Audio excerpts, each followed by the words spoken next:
Hello everyone and welcome to my Bachelor Nation 24 channel. I hope everyone is having a wonderful day. Before we begin, please hit the subscribe button and give this video a thumbs up. Chock Chapple explains why he never married fiancée, Kathy. On Wednesday night, fans saw Golden Bachelorette Joan Vassos and Chock Chapple get engaged. There has been chatter online that perhaps Chock was not ready for a commitment.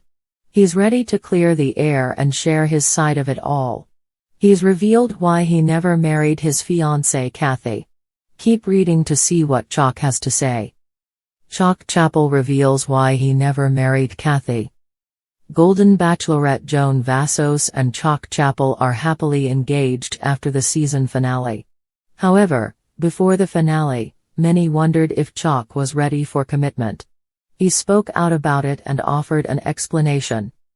Chock spoke with US Weekly and shared some details about him that perhaps some were not aware of.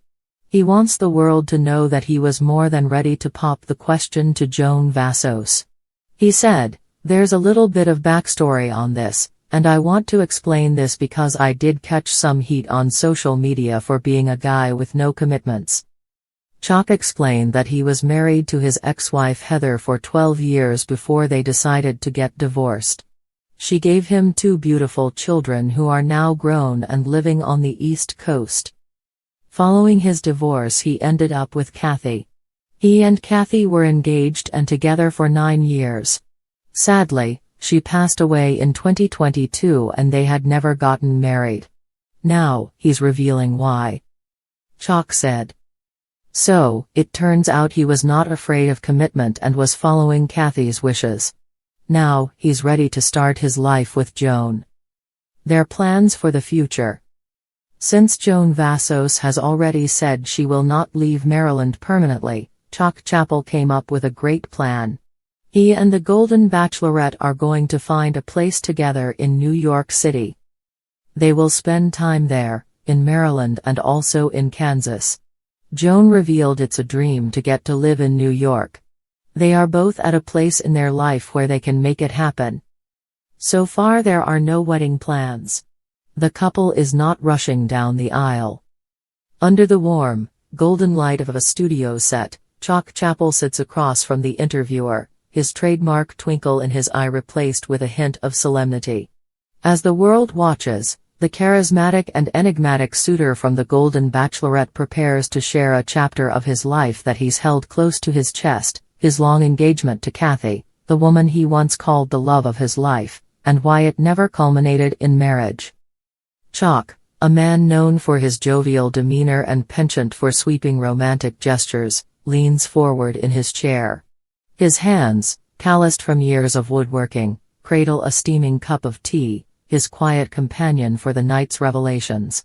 "People always ask me," he begins, his voice steady but soft, "why Kathy and I never made it to the altar. It's a fair question, and it's one I've asked myself countless times. The beginning of something beautiful." Chock and Kathy's story began decades ago in the most unassuming of places, a small-town farmer's market in Maine. Kathy, an artist with a flair for painting vibrant, abstract landscapes, was showcasing her work.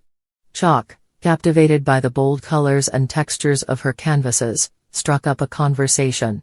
"I wasn't just drawn to her art," he recalls, his face breaking into a nostalgic smile. "I was drawn to her. She had this incredible way of seeing the world, like everything was a canvas waiting for color." Their whirlwind romance was the stuff of romance novels. Days spent wandering under the stars, and shared dreams of a life filled with creativity and adventure. "Kathy made me believe in magic," Chock admits. "And for a while, we lived in it." The proposal that sparked hope. 3 years into their relationship, Chock proposed to Kathy during a trip to the Grand Canyon. The moment was nothing short of cinematic. Sunset hues reflecting off the canyon walls, a guitar-playing busker serenading them in the background. "When I got down on one knee," Chock recalls, his voice tinged with emotion, "I wasn't just asking her to marry me. I was asking her to dream with me for the rest of our lives." Kathy said yes. The engagement ring, a unique piece featuring a small turquoise stone, symbolized their shared love for the outdoors and the road less traveled. Friends and family celebrated, toasts were made, and wedding plans began. But life, as Chock puts it, had other plans. The complications of timing. Chock sighs deeply, pausing for a moment as he gathers his thoughts. Kathy and I were like two artists trying to paint the same picture but using different brushes. We loved each other, no doubt about that, but our visions for life didn't always align. Kathy's career as an artist began to soar. Her paintings were exhibited in major cities, and she spent months traveling for shows and residencies. Chock, on the other hand, was deeply rooted in their small town, running a woodworking business and caring for his aging parents. She was always chasing the horizon, he says, his voice thick with affection, and I was content building a life in the here and now. The couple tried to find a middle ground, but the demands of their respective lives made it difficult. Chock recalls the long-distance phone calls that often ended in tears, the missed anniversaries, and the growing feeling that their paths were diverging. It wasn't that we stopped loving each other, he says. It was that love, as strong as it was, couldn't always bridge the gap between our realities. The wedding that never was.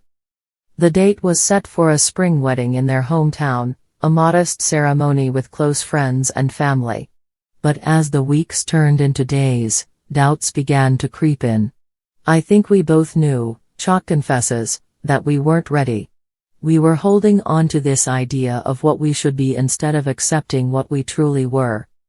Just a week before the wedding, Kathy sat Chock down in their favorite coffee shop, her hands trembling as she held his. She told me she loved me but needed to put her art first, he says, his eyes glistening with unshed tears. And I told her I understood because, deep down, I needed to put my family first. The decision to call off the wedding was mutual, but that didn't make it any less painful. Chock describes the days that followed as some of the hardest of his life. I felt like I'd lost a piece of myself, he admits. But I also knew it was the right thing to do. Love that lingers.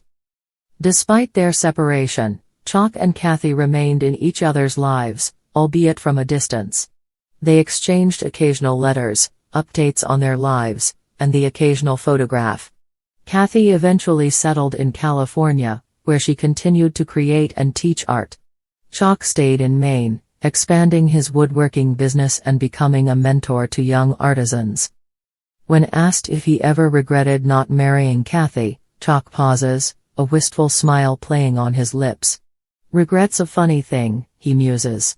I think if we'd forced it, if we'd gone through with the wedding despite our doubts, we might have ended up resenting each other.